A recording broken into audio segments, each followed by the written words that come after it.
independence, and it goes back to the Irish debate as well with James Connolly and so on. Political independence is not enough without some form of economic independence as well. In Africa, yes, give them their parliament, but we'll keep the banks. That has been the way that to this day. And the elite, the ruling elite, is bought off by the neo-colonialists. Economic colonialism with the IMF and the World Bank and the prescriptive policies. There's actually a Christian Aid advert, which I don't know if you've seen it, but it's wonderful. It's like a baby in a cot, and it said two bouncers arrive, an African baby in a cot, and two bouncers arrive and say, right, give us your money. It said, because we're from the IMF, give us money. And this advert is one of these ones that they refuse to show on television in Europe and America, so that's too much. But I think that speaks to this. I'll put a link to it on the podcast page. But yeah, that'd be good. There's an interesting story in Zambia at the moment about a sugar company, which is actually British. The British Sugar Company owns the Zambian subsidiary, and it has made 123 million in profit and has paid 0.5% tax. It's absurd. But in Britain, it's bad. And this is reputable country. This is reputable. I don't know if I can say this, but this is reputable companies such as Twinings, Kingsmill, British Sugar, and Primark. The same company owns all of them. So the modern economic colonialism. Yeah, indeed. I mean, it fascinates me that you saw such an uprising against Starbucks recently in Britain, who was found to be, not doing anything illegal, but their sort of moral integrity was called into question as to their tax obligations.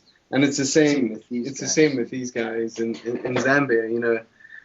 So currently, the Zambian government is working toward the scenario in 2015 where we're going to have no donor support towards our national budget. So we currently have about 7% of our national budget is funded by donor support, which actually is quite admirable for us who came here in 1992 to see where the country has gone from 1992 to now, that in 2015 it's going to be possible that we'll be able to fund ourselves for the first time with no donor support. It's fantastic. But when you have a company like Zambia Sugar who will not pay their tax, or I shouldn't say will not pay their tax, but will go out of the way to ensure that they don't pay tax. You've also huge copper companies that are guilty of the same misdemeanor. It's not a misdemeanor, but they are avoiding paying tax.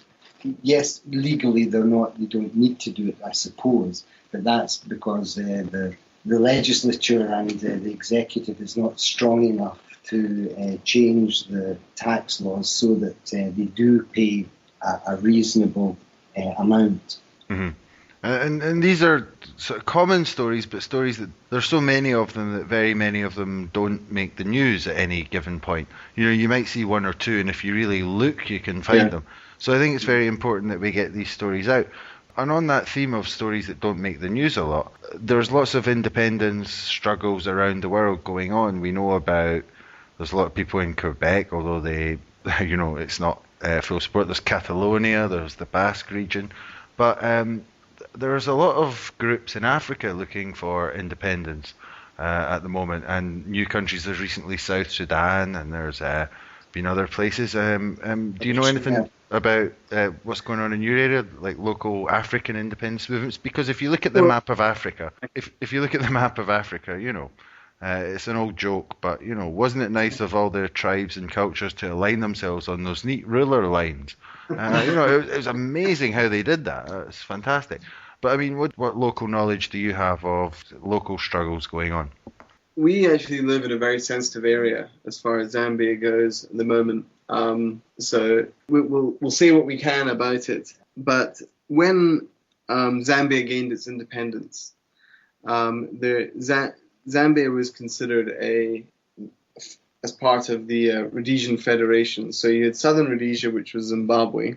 You had Zambia, as is now, and you had Malawi, who was Nyasaland.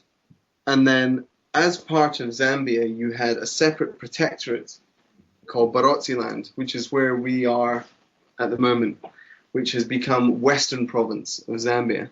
Now, Barotseland is basically a completely, well, culturally and tribally is a completely separate nation, really, to the rest of Zambia. And with the breakup of the federation and independence, was incorporated into Zambia with the Barotseland Agreement of 1964, which will be one of the 14,000 treaties that Scotland will have to renegotiate come independence. Okay. Just in case Michael Moore is listening, Anyway. You're a lawyer. You should be able to say how quickly and easily it's done. We'll hopefully steer our case through there.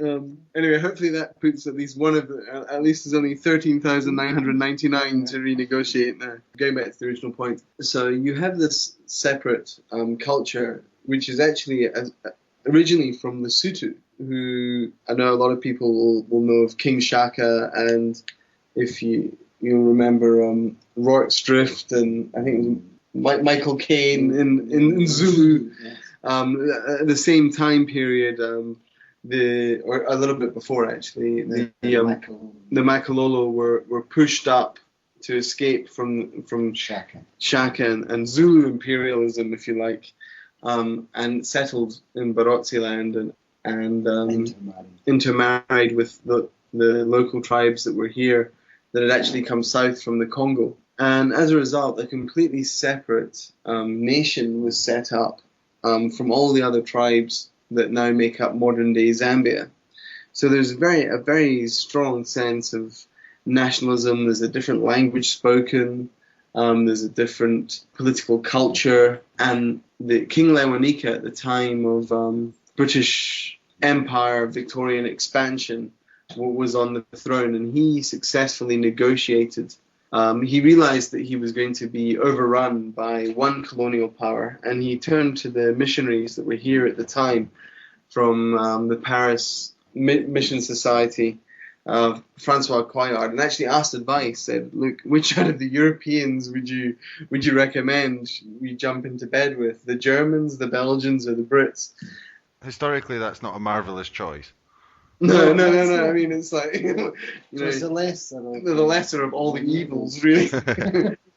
So amazingly, a Frenchman recommended that he sign a treaty with the Brits because they provided the best opportunity at the time. But that was again because Kama in what was now Botswana, he had signed a protectorate status for Bechuanaland, which protected him from the Boers and from the Germans in Namibia. And the missionaries actually did a lot of good work. They didn't, in many cases, they didn't come following the flag.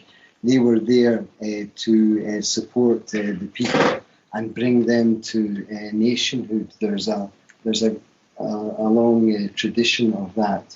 Even going back to Lesotho, where the Makalolo came from, the Lozi, some of the Lozi people have their roots there. And another French missionary, Cassely, helped Moshoeshoe, the king, to keep the Boers out and the British at bay. And that's why you have a surprising entity such as Lesotho still surviving today.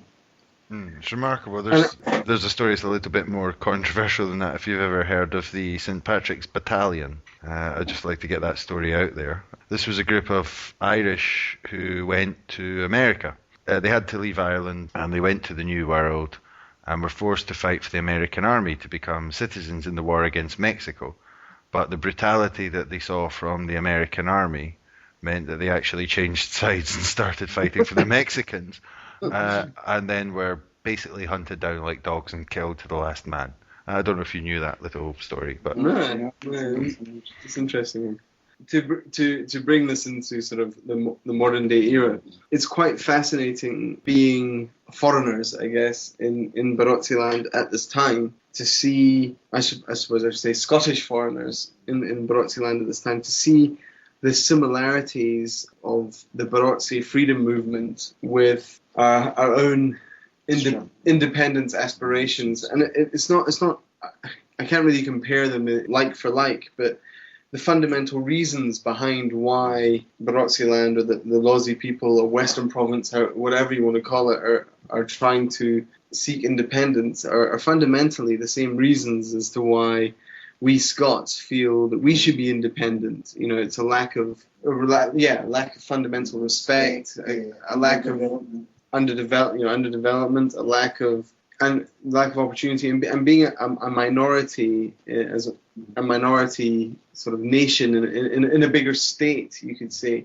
where there's no chance really of a Lawsy becoming part of the establishment. Or a Lawsy would never become president.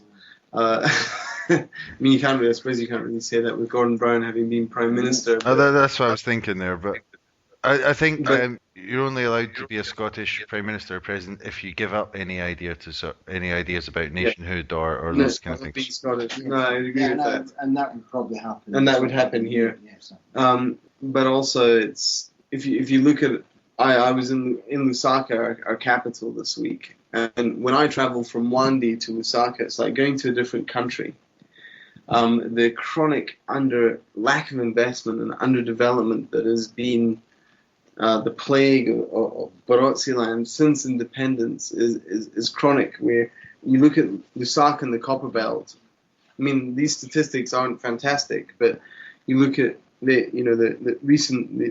recent statistics from the UN are saying that in Lusaka, 20% of the population live in abject poverty, and likewise in the Copper Belt. But then when you transfer that to Western Province or Barotseland, it's reversed. 84% of our population live in abject poverty. There's 250 kilometers of tarred road in an area sort of the size of Spain. Wow. There's one chronic teacher training college that's run by the Catholics. There is there's three settlements with electricity. Yes. Really, Sananga, Mongu, and Wandi and Sheke. Four, sorry. And there's a chronic lack of investment in education and health. I think there's 4 district hospitals. And if you want to train as a registered nurse, you have to go outside Barotseland. You cannot. All they do is the enrolled nurse course. There's a whole list. Our opponents would say a whole litany of complaints, but they can't get away from the fact that Western Province is grossly underdeveloped in comparison to the rest of Zambia. Because of the state system they're involved in. So it's interesting to bring this back to the Scottish element of this, because you've talked about the history of how Scotland's been involved in aid projects and it's been a bit different from the standard kind of villainous empire building idea, but I believe the Scottish government's aid budget is quite small because even from what you're just saying in that recent piece about where you are, as a more regional area, they don't have an aid budget. As an independent country, what do you think, it's particularly in a place like where you two are, where there's lots of links with Scotland and a historical connection, what could an independent Scotland do better to help in aid projects around the world, particularly in your area? Michael, it's a fascinating question, because Hamza Yusuf, who I suppose is a foreign minister, Minister of External Affairs. Should he be so presumptive? I've already put in for ambassador to Nepal. He wrote an article in middle of January in the Herald, believe it or not, about exactly what you're saying. Where would Scotland's place in the aid world be post-independence? And we talk about an independent Scotland with real grounding in social